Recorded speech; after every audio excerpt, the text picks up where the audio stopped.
ವಕ್ಫ್ ವಿರುದ್ಧ ಉಗ್ರ ಹೋರಾಟಕ್ಕೆ ರಾಜ್ಯ ಕೇಸರಿ ಪಡೆ ಧುಮುಕಿದೆ.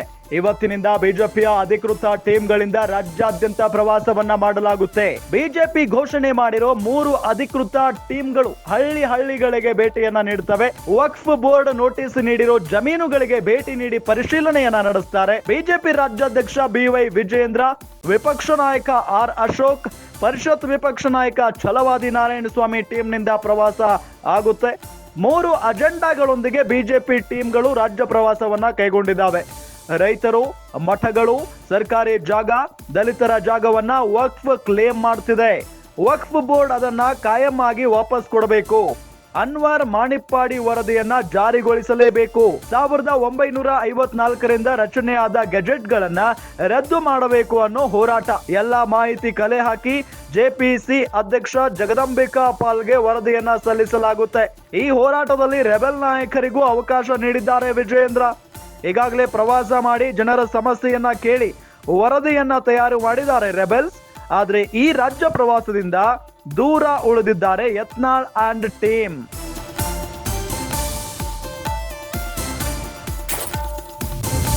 ಬಹಳಷ್ಟು ಗಮನಿಸಬೇಕಾದಂತ ವಿಚಾರ ಇದು. ಎಲ್ಲೋ ಒಂದ್ ಕಡೆ ಆಡಳಿತಾರೂಢ ಪಕ್ಷಕ್ಕೆ ಅಥವಾ ಆಡಳಿತಾರೂಢ ಪಕ್ಷದ ವಿರುದ್ಧ ಹೋರಾಟ ಮಾಡಬೇಕು ಅಂತ ಅಂದ್ರೆ ವಿಪಕ್ಷಗಳು ಒಟ್ಟಾಗಿ ಹೋರಾಟವನ್ನ ಮಾಡಬೇಕಾಗುತ್ತೆ. ಫಾರ್ ಎಕ್ಸಾಂಪಲ್ ಬಿಜೆಪಿ ಮತ್ತು JDS. ಅದರಲ್ಲೂ ಬಿಜೆಪಿಯಲ್ಲೇ 2 ಬಣಗಳಾಗಿ ಕೂತು ಬಿಟ್ಟಿದ್ದಾವೆ. ಒಂದು ರಾಜ್ಯಾಧ್ಯಕ್ಷರ ಬಣ ಆದ್ರೆ ಮತ್ತೊಂದು ಬಂಡಾಯ ಎದ್ದಿರುವಂತ ನಾಯಕರ ಬಣ.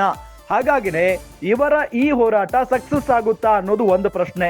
ವಕ್ಫ್ ವಿರುದ್ಧ ಉಗ್ರ ಹೋರಾಟಕ್ಕೆ ನಾವು ಮುಂದಾಗಿದ್ದೀವಿ ಅಂತ ಹೇಳಿ ಕೇಸರಿ ಪಡೆ ಅಂದ್ರೆ ಬಿಜೆಪಿ ನಾಯಕರು ಹೇಳ್ತಾ ಇದ್ದಾರೆ. ಇವತ್ತಿನಿಂದ ಬಿಜೆಪಿಯ ಅಧಿಕೃತ ಟೀಮ್ಗಳು ರಾಜ್ಯಾದ್ಯಂತ ಪ್ರವಾಸವನ್ನ ಮಾಡ್ತವೆ.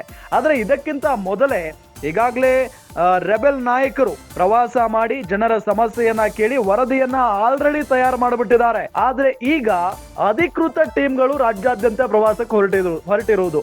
ಬಿಜೆಪಿ ಘೋಷಣೆ ಮಾಡಿರೋ 3 ಅಧಿಕೃತ ಟೀಮ್ಗಳೇನಿದಾವಲ್ಲ, ರಾಜ್ಯದ ಹಳ್ಳಿಗಳಿಗೆ ಹೋಗಿ ಭೇಟಿಯನ್ನ ನೀಡ್ತಾರೆ, ಮಾಹಿತಿಯನ್ನ ಸಂಗ್ರಹಿಸ್ತಾರೆ.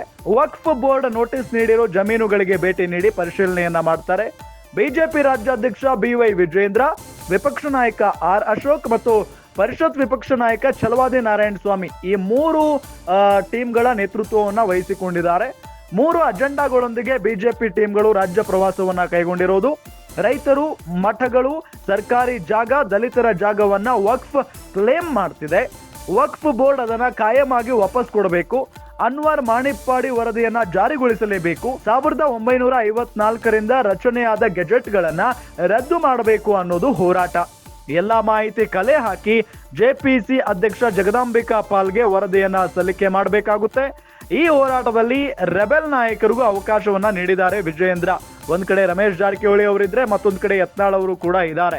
ಈಗಾಗಲೇ ಪ್ರವಾಸ ಮಾಡಿ ಜನರ ಸಮಸ್ಯೆಯನ್ನ ಕೇಳಿ ವರದಿಯನ್ನ ತಯಾರು ಮಾಡಿದ್ದಾರೆ ರೆಬೆಲ್ಸ್. ಆದ್ರೆ ಈ ರಾಜ್ಯ ಪ್ರವಾಸ, ಅಧಿಕೃತ ರಾಜ್ಯ ಪ್ರವಾಸ ಏನಿದೆಯವಲ್ಲ, ಇದರಿಂದ ಎಲ್ಲೋ ಒಂದ್ ಕಡೆ ರೆಬೆಲ್ ಟೀಮ್ ಅಂದ್ರೆ ಯತ್ನಾಳ್ ಅಂಡ್ ಟೀಮ್ ದೂರ ಉಳಿದಿದೆ.